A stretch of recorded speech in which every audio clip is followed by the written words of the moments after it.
Welcome to a deck profile on Generaider with its new support that was just revealed in the OCG. Support that is incredibly strong and makes the deck much better going second, much more consistent, and much more versatile. Now to start off with the new support. The deck received two monsters.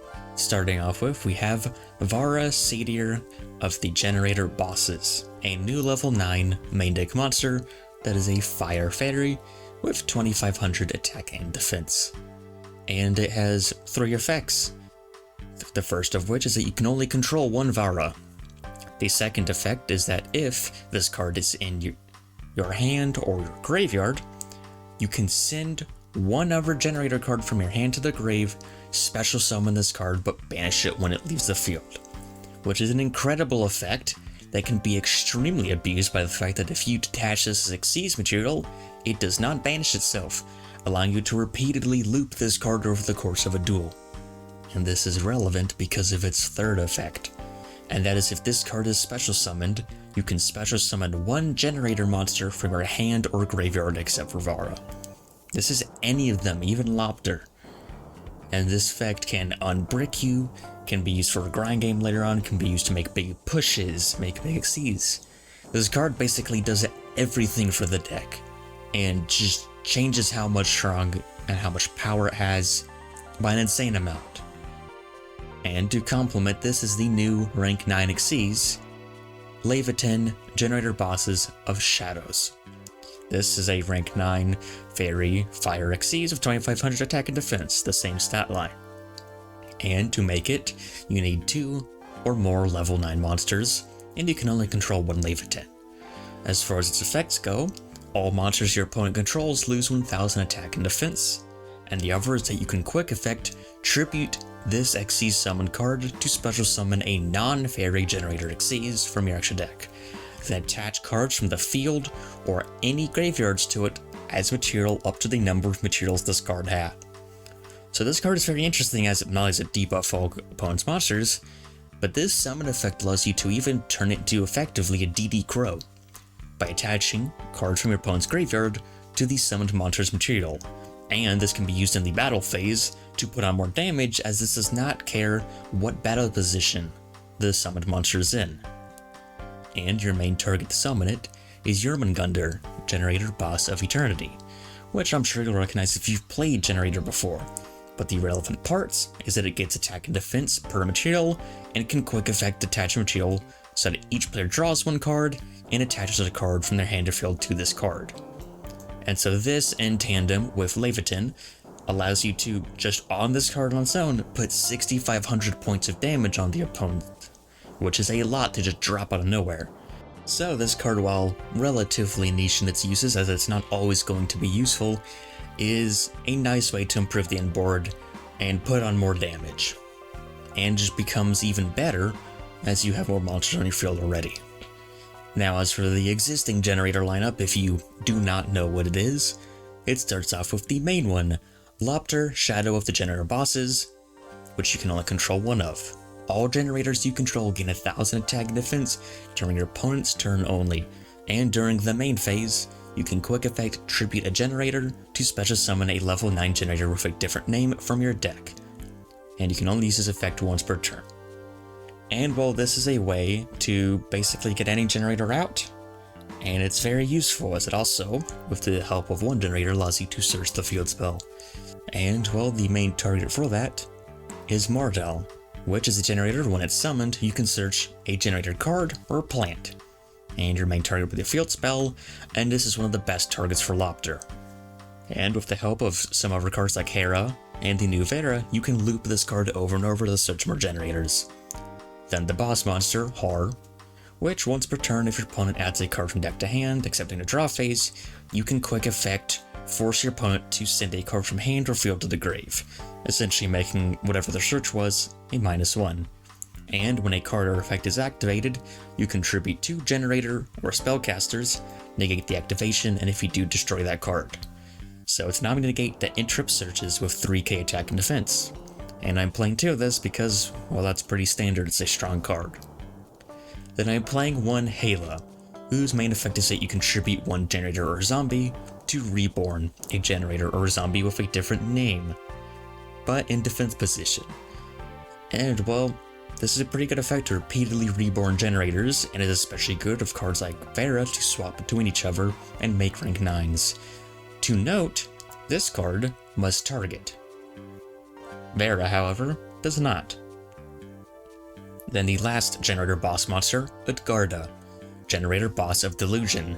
You can only control one Utgarda, and its effect is that you can quick effect tribute to generators or rocks, then target one card in the field and banish it. Just simple removal, it is pretty effective. Then, as a supplementary engine, I'm running the Invoked package with 3 Alistair, 2 Invocation, and 2 Meltdown. And well, I'm running 2 Meltdown because it's very easy to find Alistair in this deck with the help of something like Prosperity, and having too many field spells swapping between each other can get awkward. And while Alistair is good in this deck, as not only does the deck not necessarily need its normal summon, especially with Vara, it allows you to put more pressure on a deck that's pretty slow traditionally, and the best invoked fusion, Makaba, is a level 9 that you can summon in the extra monster zone, not interrupting your token summoning at all. And speaking of token summoning, the main card of the deck, Generaider Boss Stage. This field spell is what the entire deck is based around and is what it needs to function. Its effects is that once per turn, if a card is added from the main deck to your opponent's hand, except during damage dip, you can special summon one generator from your deck in defense position. Then, if you special summon a generator monster during your opponent's turn, you can special summon as many generator tokens as possible in attack position, but destroy them during end phase. So this is how you get access to most of your generators and give fodder for their tribute effects.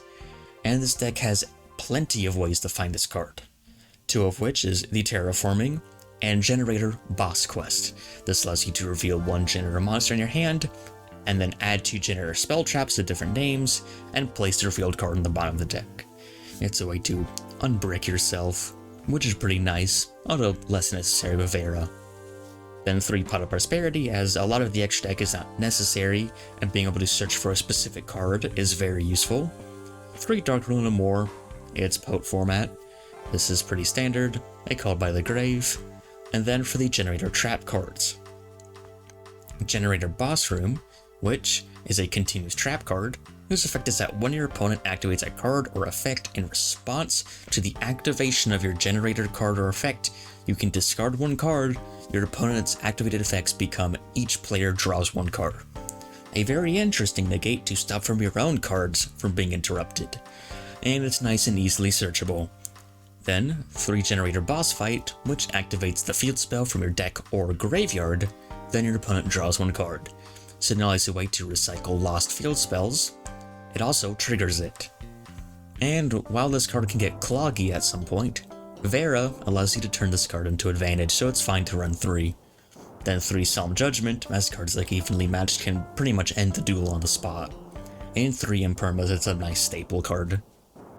Now as for the rest of the extra deck, I am playing a suite of rank 9s, including the ones that I've already told you about, the 2 generators, as well as 9 Lives Cat, which gives targeting protection and allows you to reborn a level 9, Earth Slicer, which allows you to destroy cards on the field, Phantom Fortress Interblathnir, which allows you to banish a card your opponent controls, or in their hand, or a grave, or top of their deck, so it's a flexible, non-targeting out to whatever's annoying you. Then, finally, Sacred Tree Beast Hyperiton, and this can be an Omni Negate for the most part as a monster negate, as you can detach a material with the same type as an opponent's card, and negate that card. And the way you attach spells and traps is that when you activate a card or effect, you can attach one from your grave that is of the same type.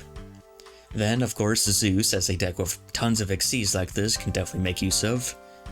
The Invoked suite of 2 Makaba, 1 Purgatrio, and 1 Agoides, and a Link package of Elmirage and Gardna to enable Alistair, and then Selene an access code, as this deck has plenty of spellcasters and spells, and dropping an access code at 5300 out of nowhere is pretty strong. Now, as for what this deck can actually do with the new support, this is a pretty solid hand that shows pretty much every element of this deck list. Consisting of a Lopter, Hala, Infinite Impermanence, Vara, and Alistair the Invoker. Now to start off with, I would go through the Invoked line, as this can fetch out disruptions early on before you go into your Generator line and before your opponent knows what you're really on. And this is pretty standard plays to eventually go ahead and go through the motions to make a Macabre. Not only this, after you summon Macabre, this gives you a monster and trap negate, so if they hadn't used their hand traps already, or if they have more, then you can interrupt them. Next, I will go through the Generator plays, first by activating Vara and discarding from my hand Laevatein. This allows me to summon Vara, and then trigger Vara, bringing back the Laevatein. And this is a pretty strong interaction. You know, it's allows you to recur monsters, and especially with Laevatein, allows you to get them on the field without using your normal summon. And from this point on, there's two different lines. The first one you can do is trigger Laevatein, tributing the Vara to summon from your deck, Mardell to search the field spell, as this will turn your field spell online and keep Laevatein around to tributing the opponent's turn for all monsters. But if you want to make a rank 9 instead and keep the Vara online, you can instead tribute the Laevatein as cost and keep Vara, and do the same motions. With this, you can go ahead and make a rank 9. In this case, Hyperion, as it is a negate. And this is relevant because, well, this gives you a level 9 due to Tatch's cost in the case of Vara, so it does not get banished. So what does this end board represent? Well, you have a Macabre that's a monster negate, a Hyperion, which is also a monster negate, an Imperm, and then, on the opponent's turn, you can go ahead and use Boss Stage in the draw phase to summon from your deck a Horror and summon tokens. This gives you a Omni negate, as well as the ability to interrupt an opponent's search. And then, on the opponent's turn, you can do, or after on your turn, after your opponent's turn, you can go through Alistair, you can summon Hala to bring back, say, a detached Vara, or you can summon Vara if it's detached to discard Hala, bring back Laevatein, and make a rank 9, and just go from there. In general, Vara, being able to bring itself back from the graveyard, just allows you to do pretty much whatever you want on the follow-up turn, and springing Lethalon is not going to be very hard at all.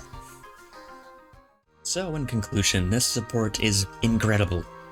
Vara allows you to have huge comeback plays, huge follow-ups, makes the deck more consistent, allows you to search easier, make rank 9s, it just does everything for the deck.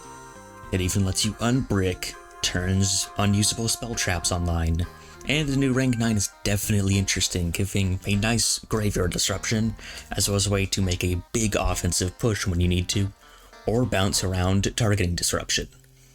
When this support hits a TCG, I expect it to make an impact, as even this loosely thrown together deck list is incredible with what it can do, with way more consistency and power than it used to have.